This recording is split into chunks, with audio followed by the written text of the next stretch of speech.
Ah, minha filha, se alguém me dissesse que aos 72 anos eu ainda aprenderia sobre traição, eu teria dado uma risadinha e dito: essa idade já vem com todas as lições. Mas a vida tem um jeito curioso de nos provar o contrário. E comigo foi assim. Eu me chamo Odete. E tudo começou numa tarde comum, daquelas em que a gente acha que nada demais vai acontecer. Só que foi justamente ali que ele apareceu. O nome dele? Elias. Um senhor elegante, voz macia e modos de príncipe. Dizia que também era viúvo e que a solidão o pesava tanto quanto a mim. Nos conhecemos na fila do banco, acredita? Começou com um comentário bobo sobre os juros altos e terminou com um convite para um café, que eu, boba que fui, aceitei. Ele falava com tanto carinho das lembranças da esposa, das dores da viuvez, e eu, toda emocionada, vi nele um reflexo da minha própria dor. A verdade é que, depois de tantos anos sozinha, com os filhos seguindo suas vidas e as tardes ficando cada vez mais longas, aquele homem me pareceu um presente. Não demorou para que nossas conversas virassem jantares, depois passeios, e logo estávamos quase inseparáveis. Ele dizia que eu o fazia sentir vivo de novo. E eu? Bom, eu comecei a acreditar que talvez, só talvez, eu tivesse encontrado um novo companheiro para o resto do caminho.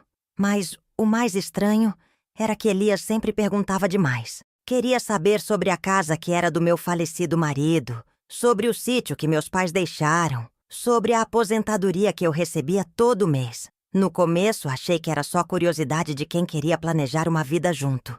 Mas algo dentro de mim, uma pontadinha miúda lá no fundo, começou a alertar. Sabe aquela sensação de que tem caroço nesse angu?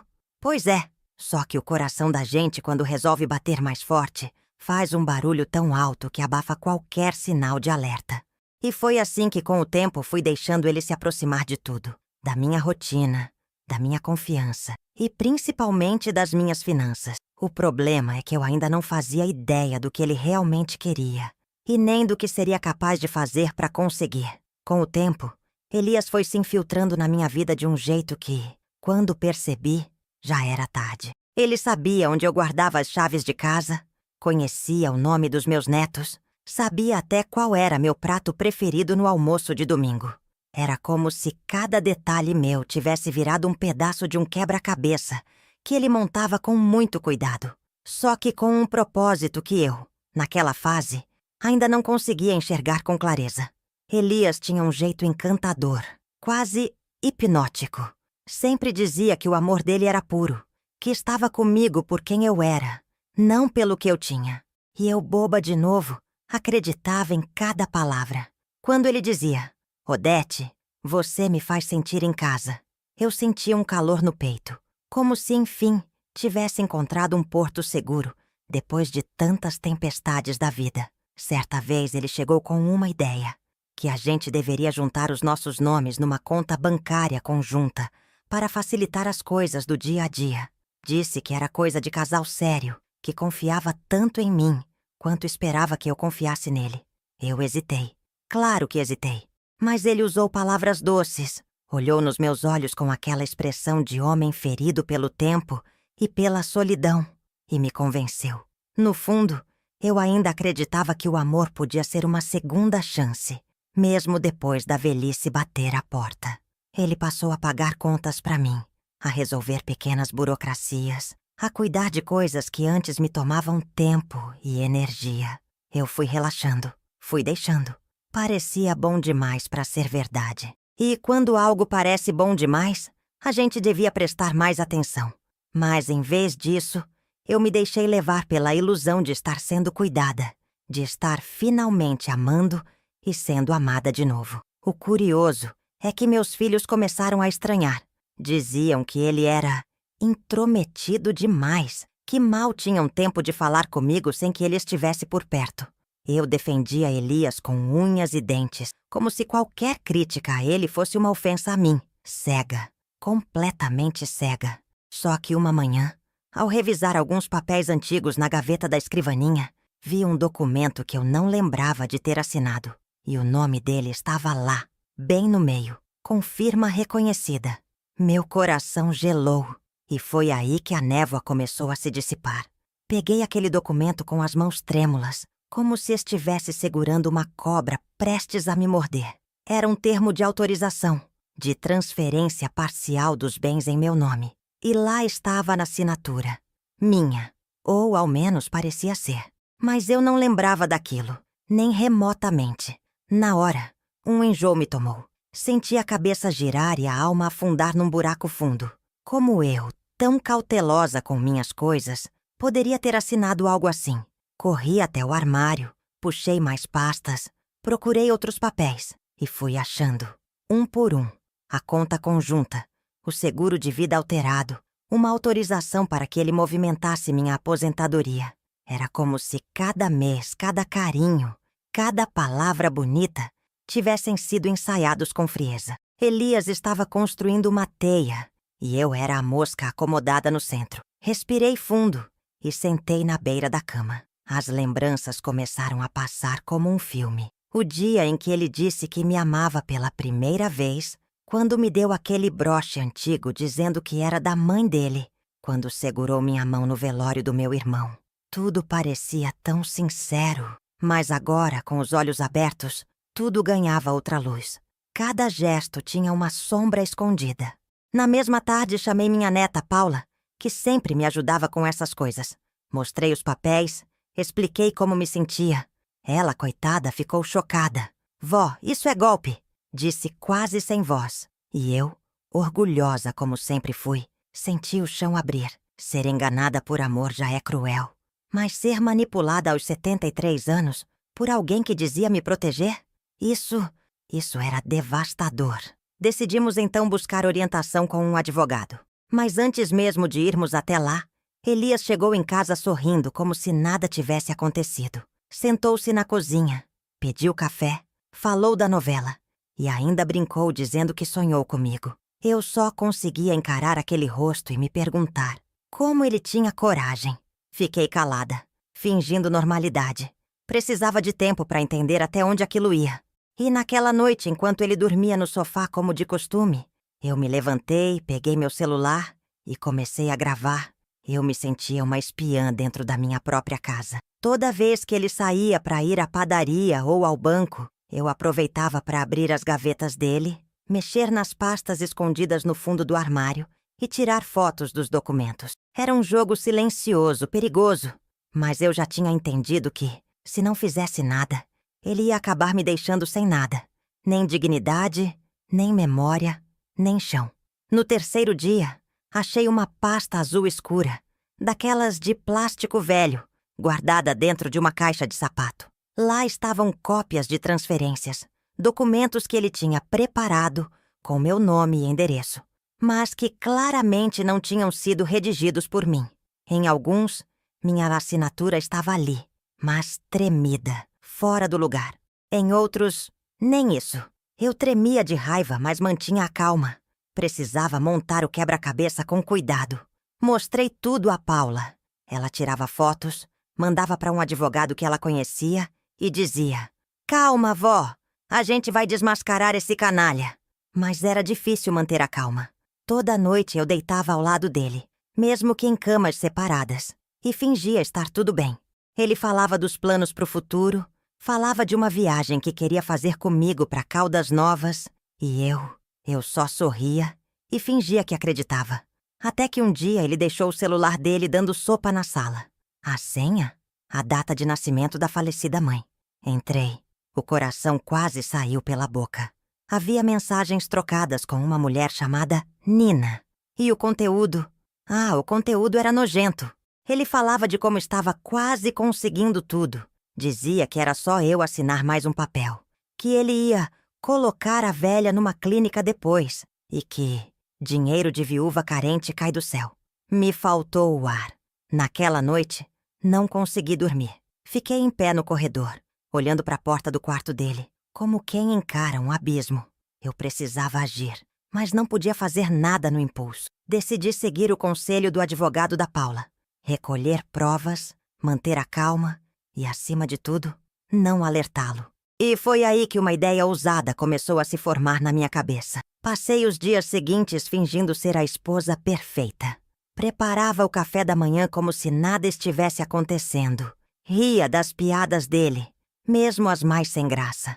E escutava seus planos mirabolantes sobre uma vida a dois, em algum canto do interior. Mas por dentro, eu contava os minutos. Cada palavra dele era uma faca de 2 gumes. De um lado, a falsidade azedava o ar. Do outro, me dava mais certeza de que estava no caminho certo. Durante uma dessas conversas de fim de tarde, ele deixou escapar que precisaria ir até o cartório no centro da cidade. Disse que queria adiantar algumas pendências, algo sobre colocar os nossos bens em nome comum. Na hora, minha vontade era gritar, jogar tudo na cara dele. Mas sorri e balancei a cabeça, fingindo gratidão. Naquele instante, percebi que ele estava prestes a dar o passo final no golpe. E era ali que eu entraria. Naquela noite, enquanto ele dormia roncando como um porco velho, liguei para a Paula. Combinei tudo com ela e com o advogado. Eles estariam na porta do cartório, escondidos. Eu iria com ele como se estivesse concordando com tudo. E quando ele tirasse os papéis da bolsa e tentasse me empurrar mais uma assinatura, bem, aí o jogo ia virar.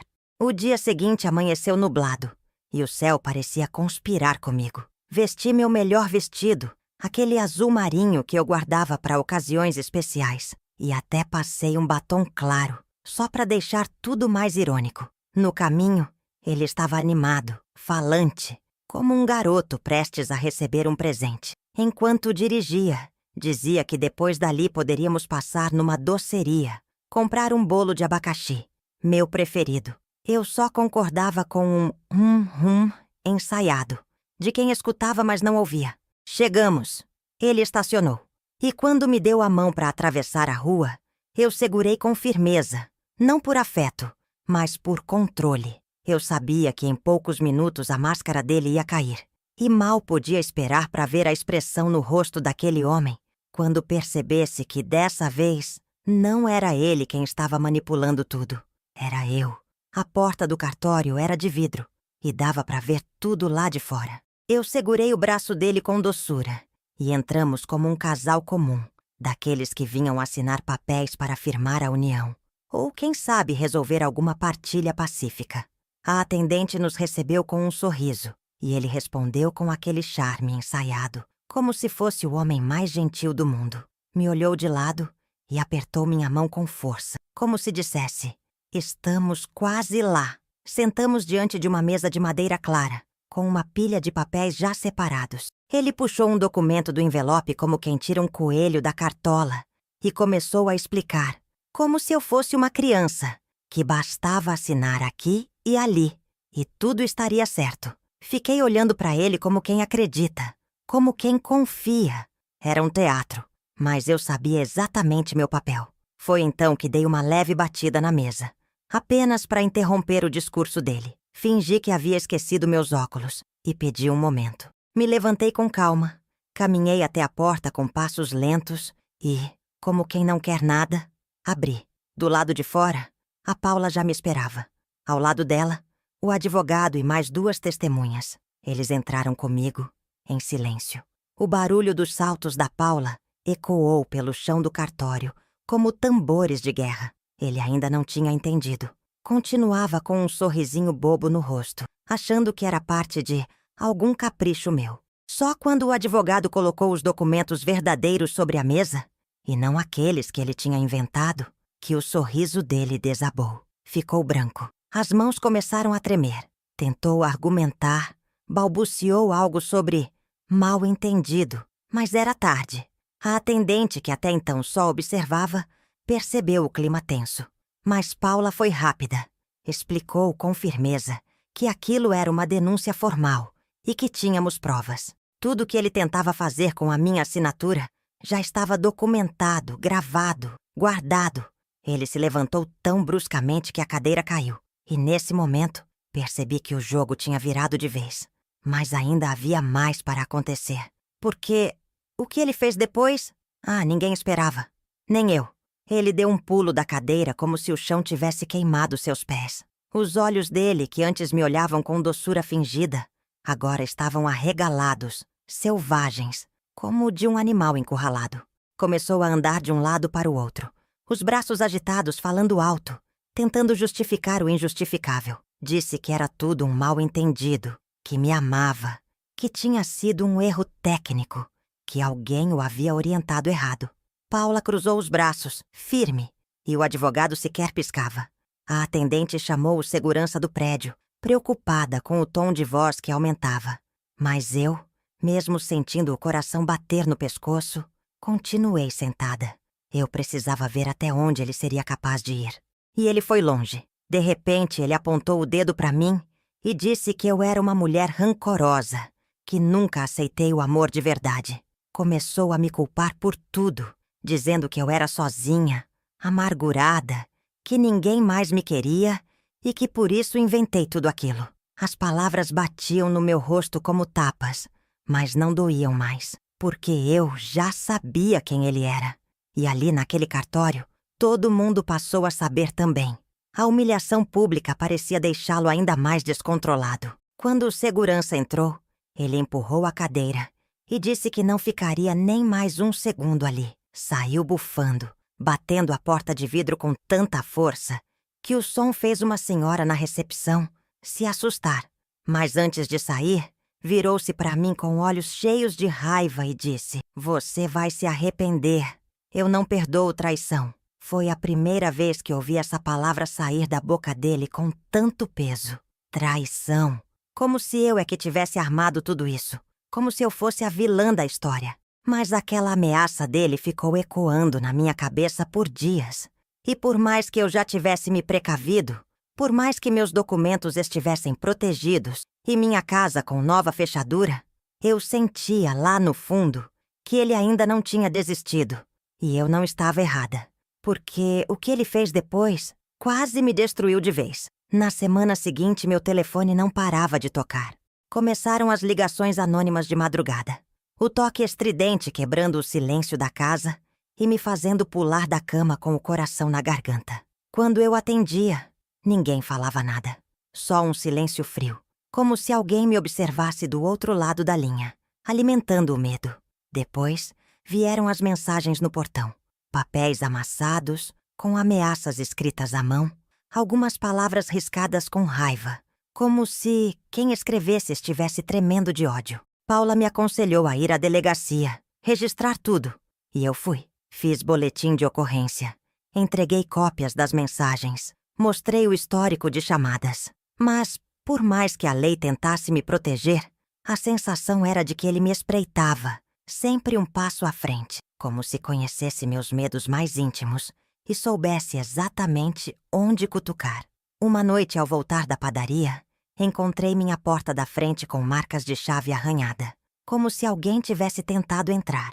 Não levaram nada, nada além da minha paz. Passei a dormir com a luz da sala acesa, coisa que não fazia desde os tempos em que meu marido era vivo. Até o cheiro da casa mudou. Virou mistura de medo com vigilância constante. Mas o que realmente me fez estremecer foi quando encontrei um envelope no meu jardim, sem remetente. Dentro, uma cópia da minha certidão de nascimento e uma carta, escrita com tinta vermelha, dizendo que, se a justiça não agisse, ele agiria. Aquilo me desmontou. O homem que um dia disse que me amava agora me caçava como inimiga. Paula ficou revoltada. Disse que aquilo já não era mais só perseguição. Era ameaça direta.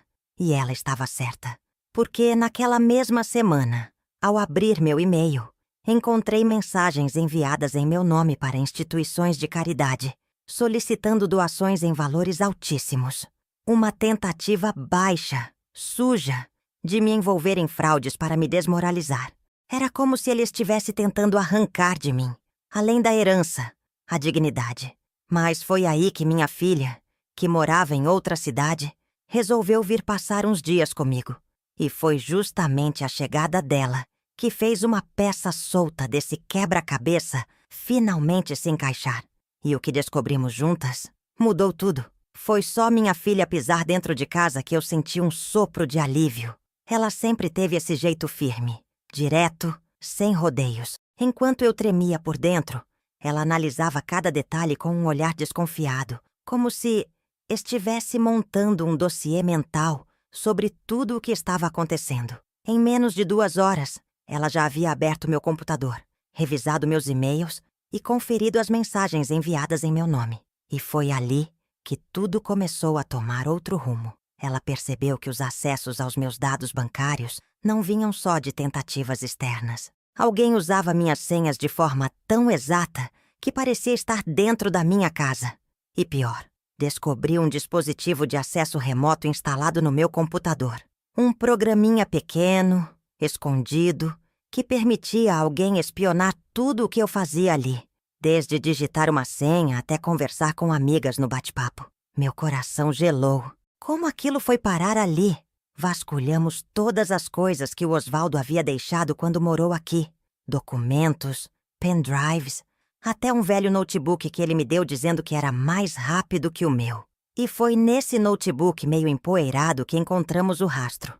Ele estava vinculado à minha rede de Wi-Fi. Tinha pastas com cópias de documentos meus, senhas anotadas e até conversas salvas. Era como se ele tivesse montado um arquivo inteiro da minha vida, passo a passo, esperando-te o momento certo de me golpear de vez. Minha filha ficou estarrecida, mas ao mesmo tempo vi uma chama de indignação se acender dentro dela. Foi ela quem ligou para um amigo que entendia de crimes digitais, e no mesmo dia já começamos a reunir provas formais. Eu, que até então só queria paz, entendi que se quisesse minha dignidade de volta, teria que ir até o fim.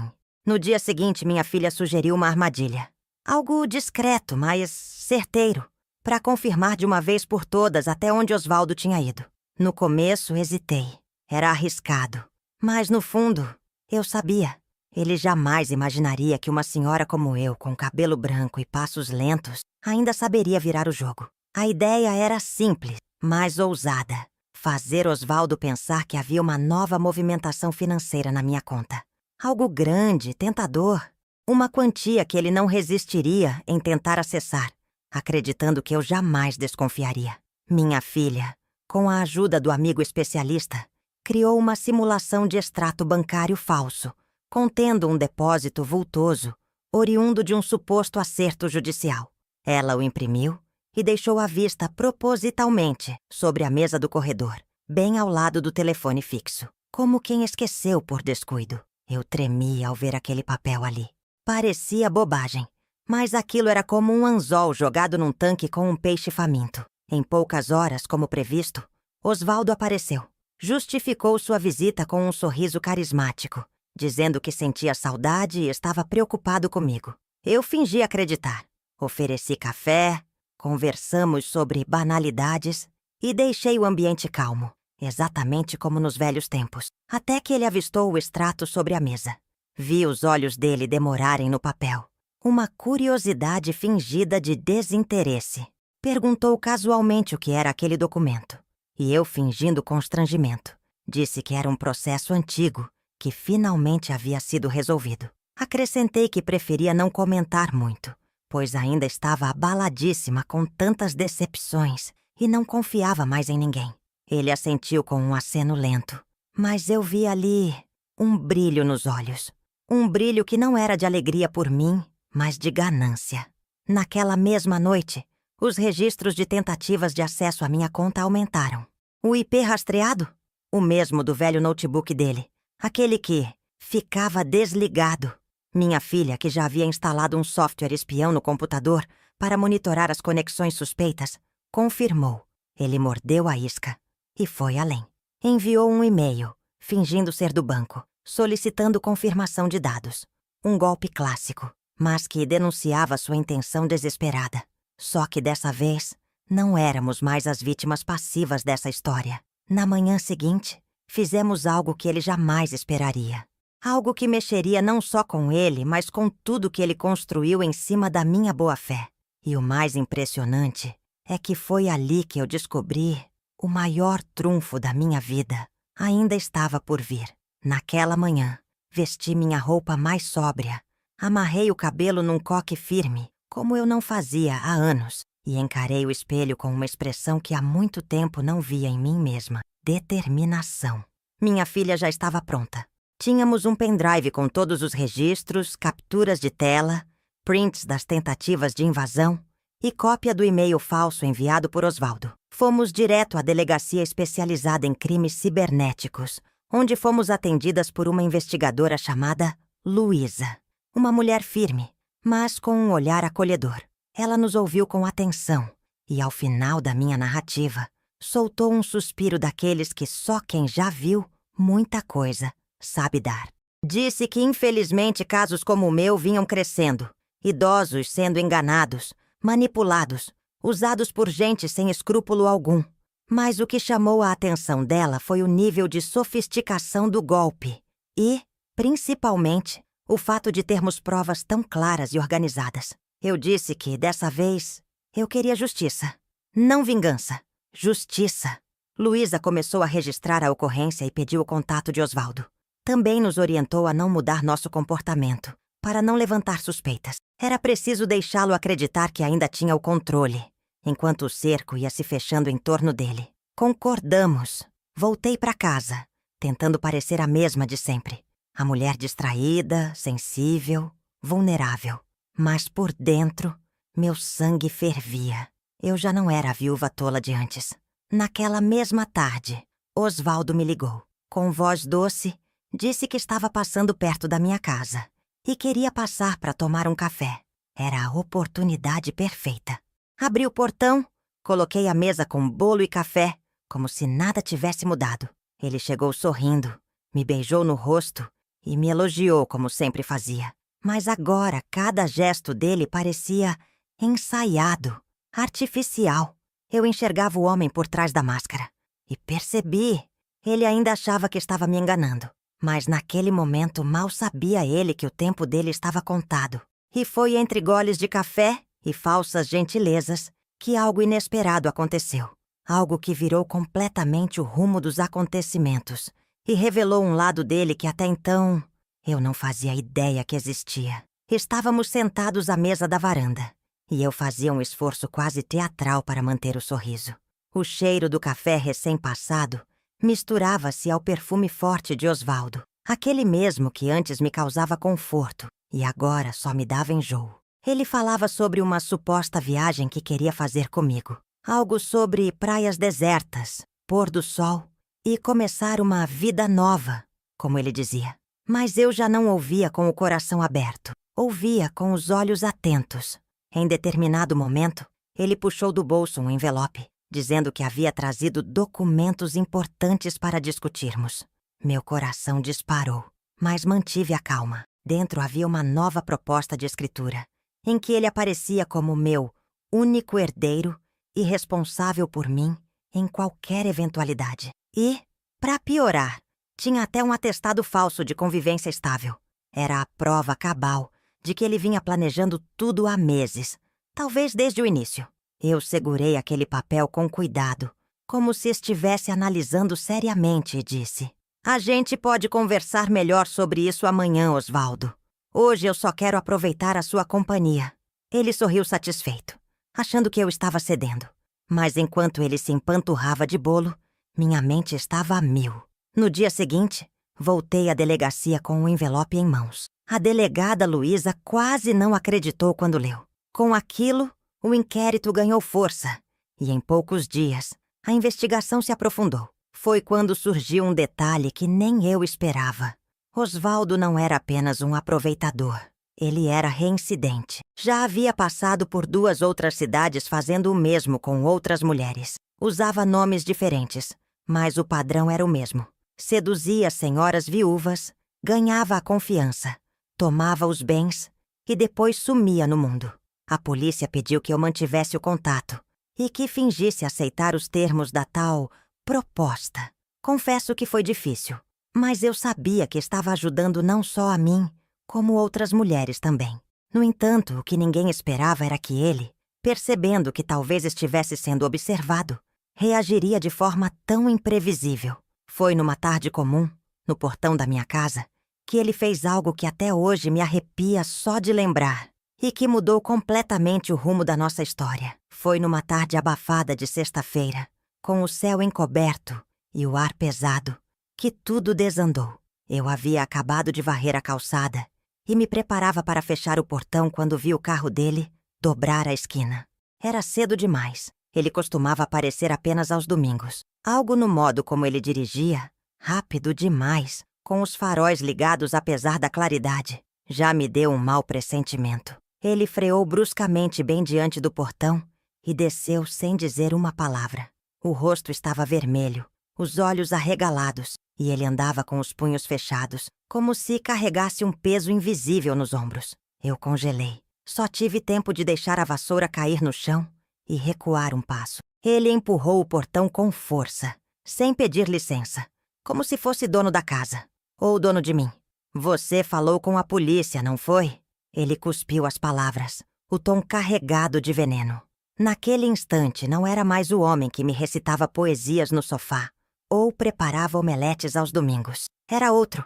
Osvaldo, o farsante, o impostor, o verdadeiro. Eu tentei manter a calma.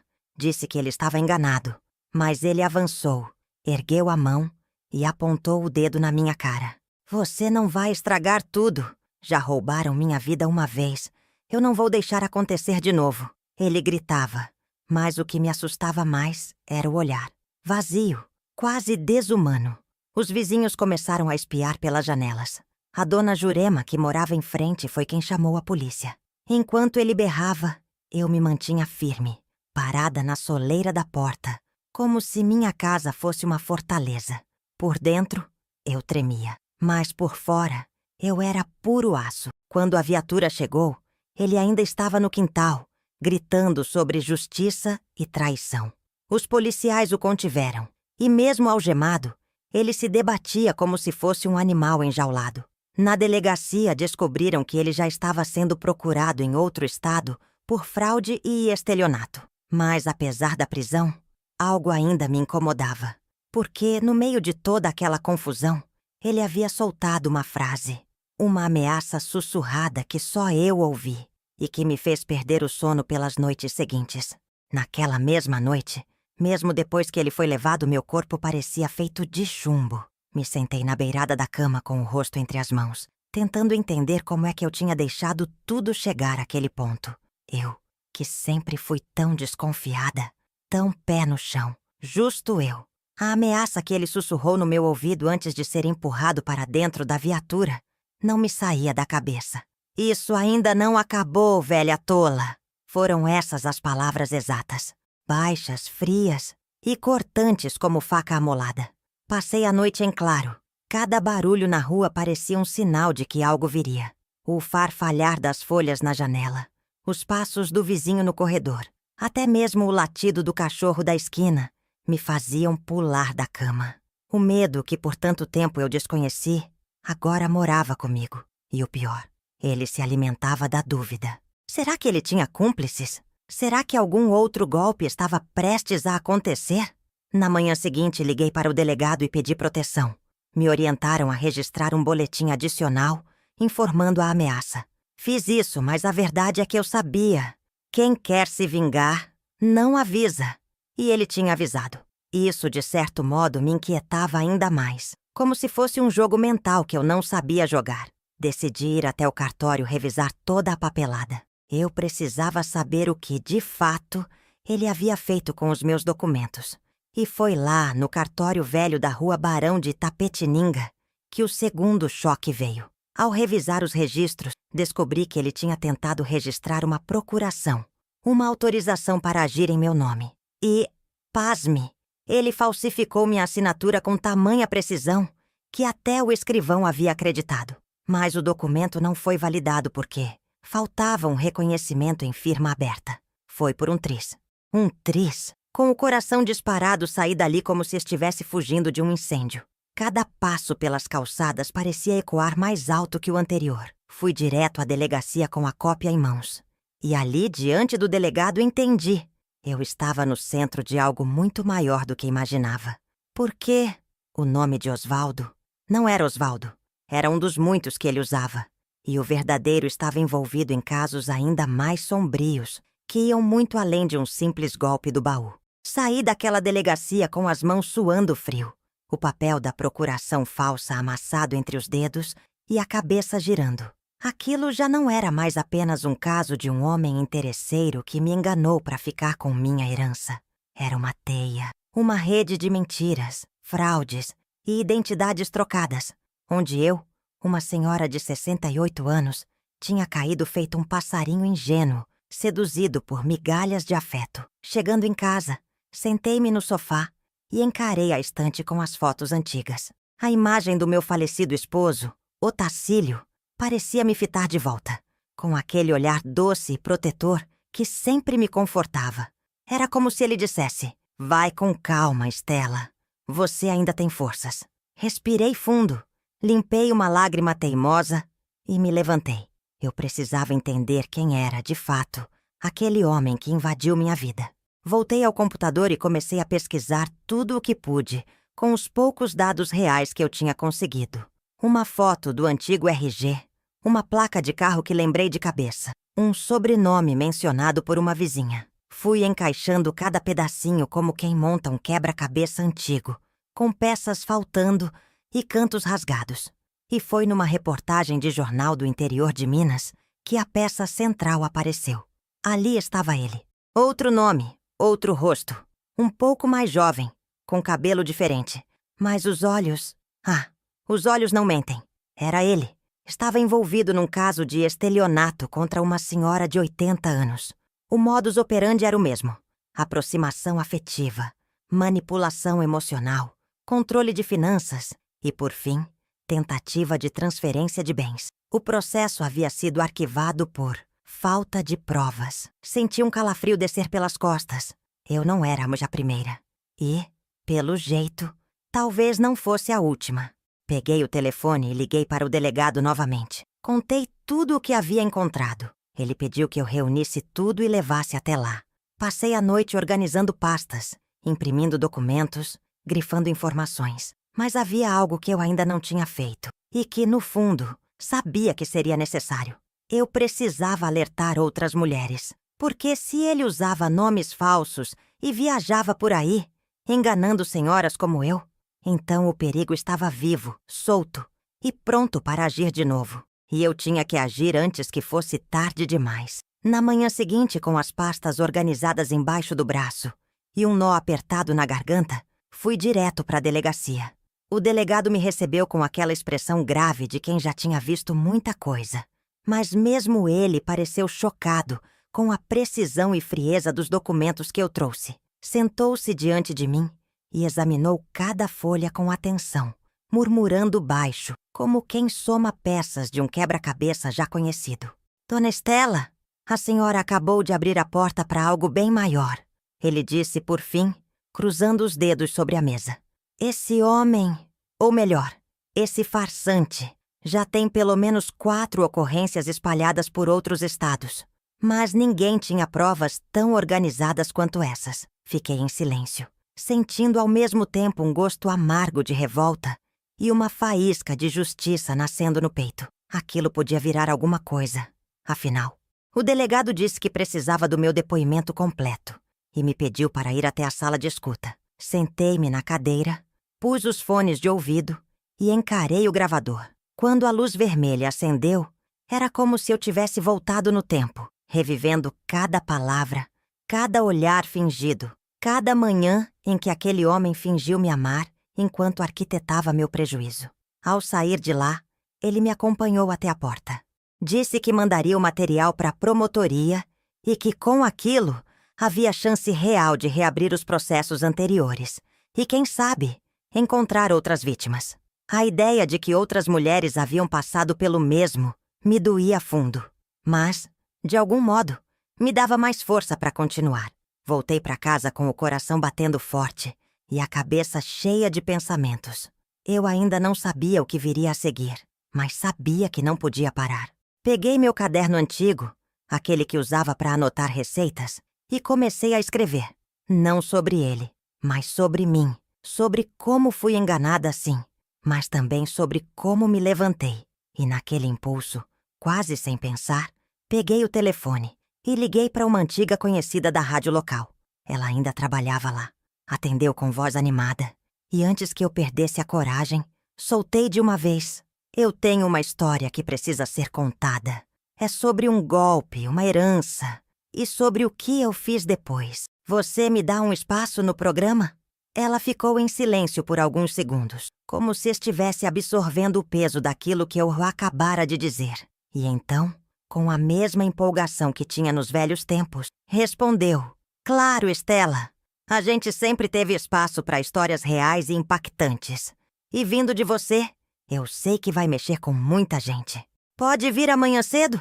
O programa ao vivo começa às 8, mas você chega às 7h30, tá bom? Desliguei o telefone com a mão trêmula, o coração pulando como se eu tivesse voltado a ser aquela jovem que sonhava em fazer teatro na juventude. No fundo, era isso mesmo. Eu estava prestes a subir num palco invisível, diante de milhares de ouvintes, e contar minha verdade. Naquela noite, quase não dormi. Revi tudo na cabeça 1000 vezes. Ensaiei falas, me emocionei sozinha lembrando das palavras dele, dos momentos bons, ou do que eu pensei que fossem, e da dor de cada descoberta. No dia seguinte, vesti minha melhor blusa, ajeitei o cabelo com o cuidado de quem se prepara para um reencontro importante e fui para a rádio. O prédio ainda era o mesmo. Até o cheiro parecia não ter mudado. Café forte com papel velho e nostalgia. Fui recebida com carinho e logo me levaram ao estúdio. A apresentadora, minha antiga conhecida, me deu um abraço apertado e disse: Vai com o coração, o resto vem. Quando a luz acendeu no estúdio e a música de abertura tocou, senti meu estômago gelar. Mas bastou ela dizer: Hoje vamos ouvir a história da Dona Estela, que tem algo muito sério e muito importante para contar. Que tudo fluiu. Comecei do começo. Falei do dia em que conheci o tal Alberto, do jeito dele, do romance que parecia um conto de fadas. E depois, com calma, entrecortando com minha respiração e um ou outro suspiro que escapava, revelei como tudo era uma farsa. As mentiras, os documentos, o plano que ele armou para me tirar tudo. O telefone da rádio começou a tocar já no primeiro intervalo. As mensagens não paravam de chegar. Mulheres, homens, idosos, jovens, todos querendo falar, comentar, chorar junto. Algumas histórias parecidas, outras nem tanto, mas todas unidas por uma mesma linha: a dor da confiança traída. E foi ali naquela troca com os ouvintes que algo começou a nascer dentro de mim. Algo que nem eu sabia que existia. Depois daquela entrevista, algo mudou. Não só em mim, mas no modo como as pessoas me viam. Nos dias que se seguiram, meu telefone não parava. Vizinhos que mal me cumprimentavam na rua agora vinham bater palma no portão com bolo de fubá na mão, dizendo que tinham me ouvido no rádio. Uma moça jovem até me parou no mercado, com lágrimas nos olhos, dizendo que a minha história a tinha ajudado a sair de um relacionamento abusivo. Nunca imaginei que meu sofrimento pudesse ter esse tipo de impacto. Mas, junto com o apoio, veio também um tipo de coragem que eu nem sabia que ainda morava dentro de mim. A coragem de fazer o que precisava ser feito. Peguei todos os documentos, recibos, mensagens impressas e fui direto à delegacia. Contei tudo, detalhe por detalhe. Do primeiro dia em que o Alberto entrou na minha vida até o momento em que descobri a farsa. O delegado, um senhor já grisalho, me ouviu com atenção e respeito. Quando terminei, ele soltou um: A senhora é mais forte do que muita gente jovem que já vi entrar por essa porta. Com o boletim feito e o processo em andamento, algo curioso aconteceu. Recebi uma ligação do advogado do Alberto. Uma voz fria, calculada, dizendo que o senhor Alberto estava muito abalado com as acusações e que preferia resolver tudo de forma amigável. Amigável, depois de me roubar anos de vida, meu lar, meu nome, minha tranquilidade? Eu respirei fundo e disse com toda a calma do mundo: Diga a ele que agora quem decide sou eu. E decidi. Não aceitei acordo nenhum.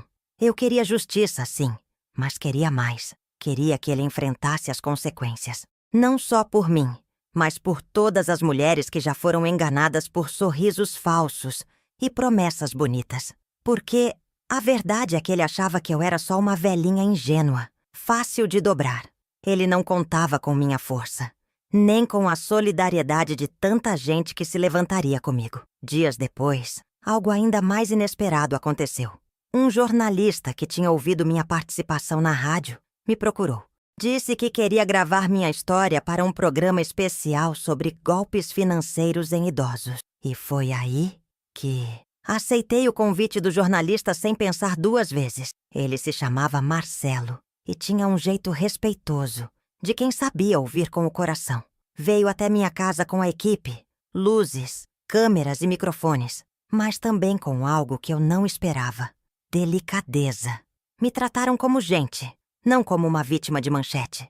A gravação foi feita na minha sala, com a poltrona antiga da minha mãe ao fundo e o quadro da minha neta na parede. Eu estava nervosa no começo, claro.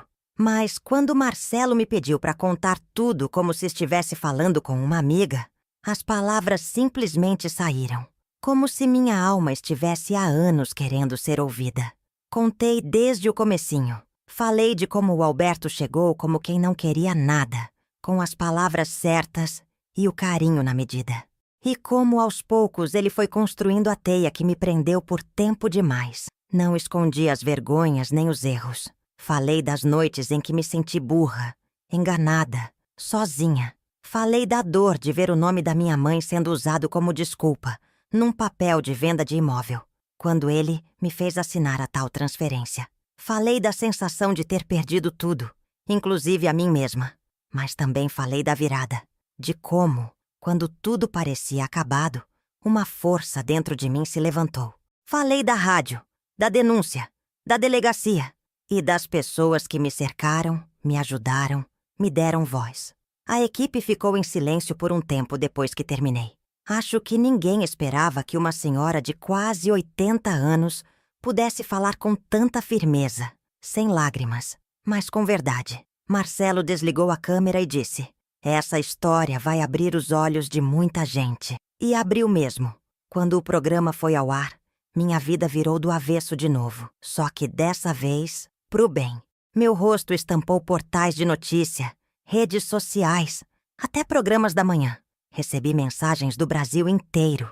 Mulheres, homens, jovens, idosos, todos dizendo a mesma coisa: "Você me representou." E quando achei que já tinha visto de tudo, recebi um envelope marrom na minha caixa de correio, sem remetente. Lá dentro, um bilhete escrito à mão e uma foto do Alberto, algemado. Ao fundo, uma porta com uma plaquinha escrita Cela 12. E foi aí que a primeira reação foi um calafrio descendo pela espinha.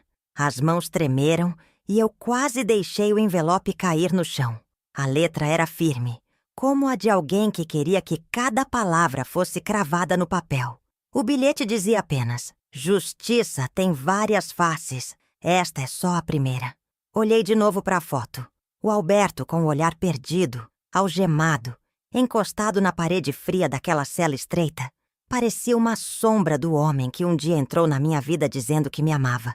Por um instante, confesso, pensei em piedade. Mas passou rápido, porque ali, naquela imagem, não havia só ele. Havia a memória de cada noite em que chorei sozinha, de cada vez que duvidei do meu próprio valor, de cada mentira que ele me fez engolir. Guardei a foto numa caixa de madeira antiga, junto com os papéis do processo, os recortes de jornal e o primeiro bilhete que ele me escreveu dizendo: "Você é tudo que sempre sonhei." Ironia cruel do destino. Só que agora eu era tudo que ele jamais imaginou. Forte, ouvida, respeitada. A vida me ensinou a duras penas que a dor, quando é contada, vira ponte. E eu atravessei. Fui convidada a dar palestras em centros comunitários, igrejas e até escolas. As pessoas vinham me abraçar depois, muitas chorando, contando suas próprias histórias, pedindo conselhos, agradecendo por eu ter falado o que tantas ainda não conseguem nem sussurrar. Minha neta, que antes me achava uma velhinha comum, agora dizia com orgulho para os colegas: "Minha avó é corajosa." E eu redescobri o prazer de viver. Plantei flores no jardim que Alberto disse que era inútil. Voltei a usar batom vermelho, que ele chamava de coisa de mulher vulgar. E reatei com amigas antigas que ele fez questão de afastar. Uma delas, a Miriam, apareceu com um convite nas mãos. "Vamos fazer uma viagem juntas, só nós duas. Você merece respirar outros ares." Eu sorri. Porque ali, naquele instante, percebi que não era só sobre ele ter sido preso, ou sobre a herança. Era sobre eu ter me reencontrado. E mal sabia a Miriam que, naquela viagem, eu encontraria algo que mudaria tudo outra vez. Querido ouvinte, se você chegou até aqui, saiba que essa história não é só sobre traição, nem sobre herança, nem sobre o mal que alguém pode causar quando tem ganância no coração.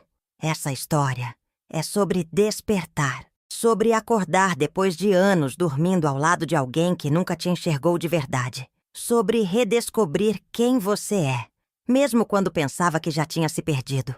Muitas vezes o golpe mais duro não é o que nos tiram, mas o que deixamos de viver por medo, por vergonha, por silêncio. Mas eu aprendi mesmo tarde que nunca é tarde. Nunca é tarde para se levantar, para gritar, chega, para dizer, agora sou eu por mim. E quando a gente faz isso, a vida devolve, devagar às vezes, mas devolve. Se essa história tocou seu coração, se você conhece alguém passando por algo parecido, não se cale. Seja a voz que falta, seja a força que começa pequena, mas que, com o tempo, vira furacão. E lembre-se, até mesmo as flores que pareciam mortas podem florescer de novo, quando o inverno vai embora. Se você quer continuar ouvindo histórias reais como essa, que tocam fundo e mostram que sempre há esperança, inscreva-se no canal, porque aqui a vida é contada com verdade e superação.